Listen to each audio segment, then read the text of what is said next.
Success की चकाचौंध हर किसी को आकर्षित करती है, लेकिन क्या आपने कभी सोचा है उस चमक के पीछे छुपा होता है एक अंधेरा सच।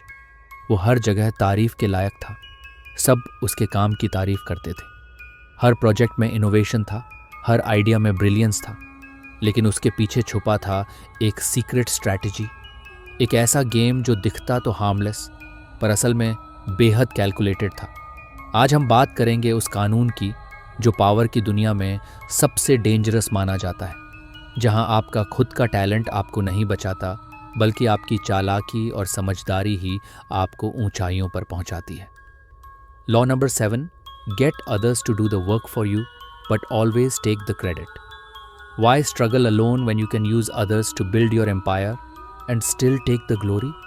कभी आपने गौर किया है कितने ऐसे लोग हैं जो मेहनत दूसरों से करवा लेते हैं पर रिकॉग्निशन खुद के नाम कर लेते हैं। ये कोई कोइंसिडेंस नहीं है, बल्कि ये पावर का एक सबटिल तरीका है जिसे हर सफल व्यक्ति समझता है पर ओपनली नहीं बोलता।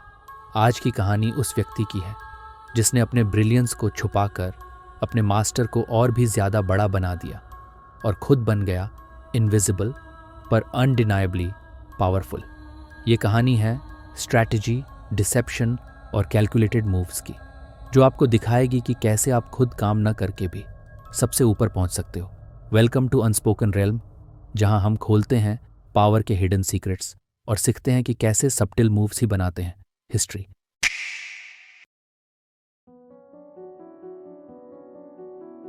साल 1884 की न्यूयॉर्क सिटी, एक ऐसा समय जब दुनिया की इंडस्ट्रीज बदलने की तैयारी में थी, जहां हर कोना इनोवेशन से गूंज रहा था, जहां हर इन्वेंटर और एंटरप्रेन्योर अपने अपने नए आइडियाज को लेकर पूरी ताकत से आगे बढ़ रहा था। पर इस साइंटिफिक रेवोल्यूशन के पीछे छुपा था एक रूथलेस पावर गेम, जहां टैलेंट, हार्ड वर्क और ब्रिलियंस कभी खुद की रक्षा नहीं कर पाते। सिर्फ एक चीज मायने रखती थी, who claims the credit. Nikola Tesla, एक ऐसा नाम जिसकी कहानी एक ट्रेजेडी की तरह लिखी गई। टेस्ला के पास था विजन, एक विजन जो पूरे इलेक्ट्रिकल सिस्टम को बदल कर रख देगा। उसका इम्प्रूव्ड डायनामो एक साइंटिफिक मार्वल था, एक मशीन जो पहले की आउटडेटेड डायनामो से कहीं ज्यादा एफिशिएंट थी, कम खर्च में ज्यादा एनर्जी प्रोड्यूस करती थी और इंडस्ट्रियल वर्ल्ड की हर एक्सपेक्टेशन को तोड़कर नए बेंचमार्क्स सेट करती थी। टेस्ला उस समय साइंस का डिवोटी था। हर मोमेंट ऑफ हिज लाइफ में एक ऑब्सेशन थी, एक रिलेंटलेस ड्राइव जो उसे परफेक्ट इन्वेंशन तक पहुंचाने के लिए पुश करती थी। Sleepless nights, endless calculations, relentless experiments. Tesla's life was completely dedicated to science. His personal life? Non-existent. His family? Ignored. His health? Neglected. Tesla का सपना था एक ऐसी वर्ल्ड जहां इलेक्ट्रिसिटी हर इंसान तक पहुंचे। Every home, every factory, every street illuminated by his invention. But dreams in the world of power are dangerous because someone is always watching. Someone waiting to devour you the moment you're vulnerable. Tesla reached out to Thomas Edison, America का सबसे powerful industrialist, जिसका empire industry की हर गलती और discovery पर टिका हुआ था।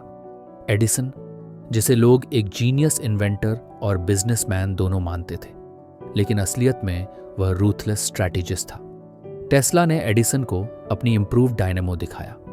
हर इंट्रिकेट डिटेल उसने एक्सप्लेन की, हर पोटेंशियल फ्यूचर आउटलाइन किया। सर, यह आविष्कार बिजली के तरीके को कैसे बदल देगा, जनरेटेड एंड डिस्ट्रीब्यूटेड, टेस्ला ने कहा। एडिसन ने टेस्ला को मुस्कुराते हुए अपनी वादों में बांध लिया। Work hard young man, together we will light the world, Edison ने कहा। टेस्ला ने बिना हेजिटेशन के काम शुरू कर दिया। उसने हर पॉसिबल एडजस्टमेंट किया, हर प्रोटोटाइप को परफेक्शन तक पहुंचाया, दिन रात काम करता रहा, हर स्लीपलेस नाइट में अपनी नॉलेज को रियलिटी में बदलता रहा। पर एडिसन के इंटेंशंस कुछ और थे। वो अपनी एम्पायर को और भी मजबूत बनाना चाहता था। टेस्ला की टैलेंट और विजन को अपने नाम से जोड़ने का प्लान बन चुका था। टेस्ला के इन्वेंशन को सीक्रेटली अपने पैटेंट्स में इंक्लूड कर लिया गया। टेस्ला को ना तो क्रेडिट मिला, ना ही रिस्पेक्ट। उसको सिर्फ एक नॉमिनल रेज दी गई, कभी कभी इतनी छोटी कि उसके रहने का खर्च भी पूरा नहीं हो पाता था। टेस्ला के अंदर फ्रस्ट्रेशन और हार्ट ब्रेक की आग धीरे धीरे बढ़ती गई। वेयर इज जस्टिस, वो खुद से पूछता रहा। Why should my vision belong to someone else? उसने हर लीगल वे अपनाने की कोशिश की, हर साइंटिफिक प्रूफ जमा किया, लेकिन पावर के गेम में एविडेंस कभी मायने नहीं रखता। Perception is reality, and perception तो एडिसन के पक्ष में बन चुकी थी। एडिसन्स मीडिया मशीन ने धीरे धीरे टेस्ला का नाम हिस्ट्री से इरेज कर दिया। टेस्ला का इन्वेंशन इंडस्ट्री स्टैंडर्ड बन गया।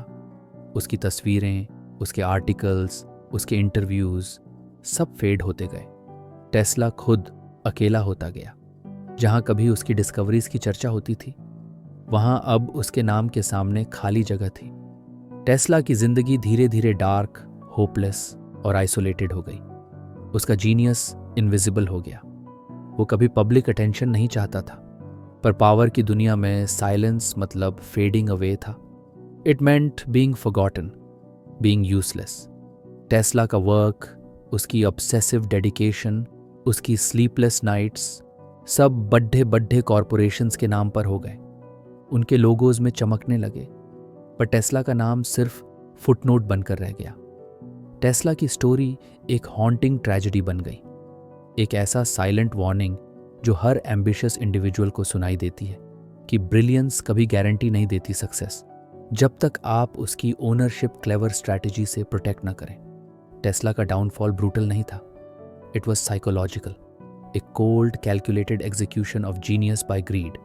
His ideas were used, his labour was exploited and his identity was obliterated. Edison meanwhile अपने एम्पायर को और भी ज्यादा पावरफुल बनाता रहा, अपने नाम का शाइन करवाता रहा। अपने स्ट्रैटेजी के तहत टेस्ला को इनविजिबल बनाए रखा। टेस्ला के कॉन्ट्रीब्यूशंस को अपने पैटेंट्स में शामिल किया। उसके नाम के बिना ही वो खुद को हिस्ट्री का ग्रेटेस्ट इन्वेंटर बनाकर पेश कर दिया।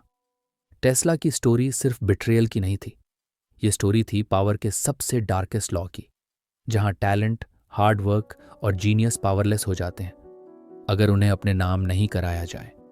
सबसे डार्केस्ट ट्रूथ ये है कि जब आप खुद मेहनत करके कुछ बनाते हो तो जरूरी नहीं कि वो हमेशा आपका हो। कभी कभी आपकी मेहनत का पॉइजन आपके खिलाफ काम कर जाता है। पावर का सबसे रूटलेस रूल यही है, दूसरों को काम करने के लिए कहें लेकिन हमेशा क्रेडिट लें। ये कोई वीकनेस नहीं है, ये एक वेपन है, a weapon of the calculated mind. Tesla की कहानी आज भी एको करती है हर इन्वेंटर, एंटरप्रेन्योर और एम्बिशियस पर्सन के दिल में, कि ब्रिलियंस की कोई कीमत नहीं होती जब तक आप उसे खुद के नाम से जोड़ नहीं लेते। And the cruelest part, when you are invisible, no one mourns you, no one remembers you, you simply fade away like a shadow left behind in the game of power.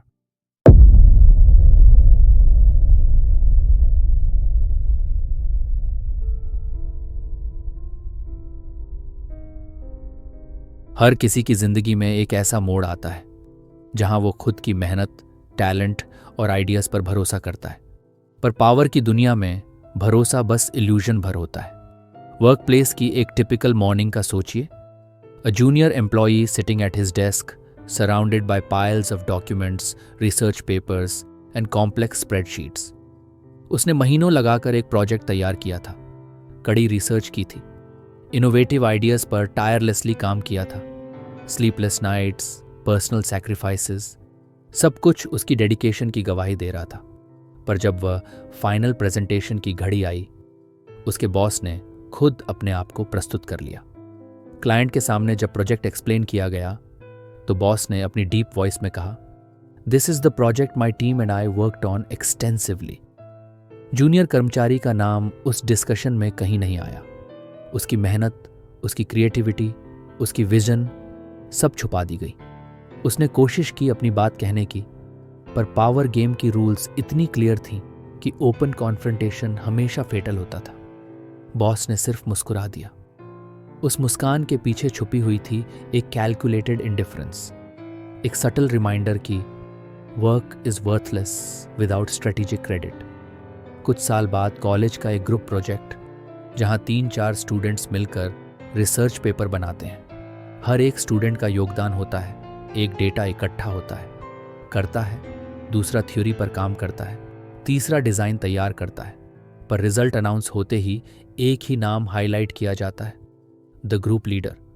वो ऐसा व्यक्ति जिसे शायद पूरे प्रोजेक्ट में सबसे कम मेहनत करनी पड़ी हो, लेकिन सबसे ज्यादा स्ट्रैटेजी लगी थी। स्मार्टली अपने आप को ऐसे पोजीशन करना कि सारी सक्सेस उसके नाम पर हो। ग्रुप लीडर ने प्रेजेंटेशन के अंत में कह दिया, this paper reflects my efforts and vision. बाकी टीममेट्स चुप थे, क्योंकि उस मोमेंट में साइलेंस स्ट्रैटेजी बन गई थी। पावर की ये दुनिया कभी लाउड नहीं बोलती, पर काम वही करती है जो कैलकुलेटेड और रूथलेस होता है। ऐसे लोग ओपनली कभी अपनी ग्रीड नहीं दिखाते, पर उनके मूव्स इतने सटल होते हैं कि आप बिना देखे खुद उनके द्वारा कंट्रोल हो जाते हो। आज भी बिजनेस वर्ल्ड में, कॉरपोरेट ऑफिसेज में, सोशल मीडिया की दुनिया में यही स्ट्रैटेजी साइलेंटली चलती रहती है। हर बिग प्रोजेक्ट, हर ग्रुप टास्क, हर कोलैबोरेटिव वर्क के पीछे छुपा होता है किसी स्मार्ट स्ट्रैटेजिस्ट का प्लान। अगर आप एथिकली और स्ट्रेटेजिकली इस लॉ को अप्लाई करना चाहते हो तो सबसे पहले अपने काम को परफेक्ट बनाओ। परफेक्शन का मतलब है डिटेल पर ध्यान देना, डेडिकेशन से हर टास्क को पूरा करना। पर उसके बाद अपने एफर्ट्स को स्ट्रेटेजिकली पोजीशन करना सीखो। अपने सुपीरियर के साथ कोलैबोरेशन करो ताकि वो खुद आपको रिकमेंड करें। ओपन कॉन्फ्रंटेशन की बजाय अपने नाम को सटली प्रेजेंट करो। अपने वर्क रिलेशनशिप्स को स्ट्रांग बनाओ। सपोर्टिव नेटवर्क तैयार करो जो आपके कॉन्ट्रीब्यूशंस को अननोटिस नहीं छोड़ें। अपने वर्क को एक मिस्ट्री बनाकर रखो। इतना एफिशिएंट बनो कि आपके बिना काम अधूरा लगे, पर इतना इनविजिबल कि कोई आपके नाम को टारगेट ना करे। अपने सुपीरियर की अचीवमेंट्स को पब्लिकली अपलॉड करो। Let them feel that their position is secure, that their success is solely theirs, because in the silent world of power that is the only way to survive. याद रखिए, ये law दिखती नहीं, पर silently governs everything. अगर आप इसे समझ गए तो सक्सेस आपके पीछे खड़ी हो जाएगी। अगर नहीं समझ पाए तो आप बन जाओगे एक इनविजिबल फॉरगॉटन पॉन जिसे कोई याद नहीं करेगा, क्योंकि पावर कभी फेयरनेस से काम नहीं करती। ये कैलकुलेटेड मैनिपुलेशन और स्ट्रैटेजिक इनविजिबिलिटी का खेल है, जिसे जितना समझोगे उतना खुद को सेफ बना पाओगे। बाकी सब तो बस your silent struggle in the dark.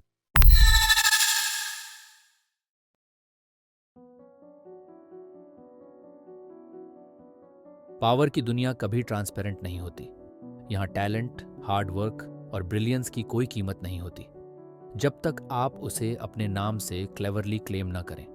Law number 7 की सबसे बड़ी सीख यही है कि दूसरों से काम करवाना आसान है, पर उस काम का क्रेडिट चुपके से अपने नाम पर लेना, वो असली स्ट्रैटेजी है। सटल पावर में ही असली ताकत छुपी होती है। ओपन कॉन्फ्रंटेशन या लाउडली दिखावा करने से नहीं, बल्कि कैलकुलेटेड इनविजिबिलिटी और स्ट्रेटेजिक डेलीगेशन से। अपने सुपीरियर की ईगो को बढ़ाओ, उन्हें पावरफुल महसूस कराओ। अपना काम ऐसे शैडो में करो कि वो एसेंशियल लगे, पर आपका नाम कहीं भी नजर ना आए, क्योंकि पावर का सबसे रूथलेस रूल यही है, let others shine while you build the empire in silence.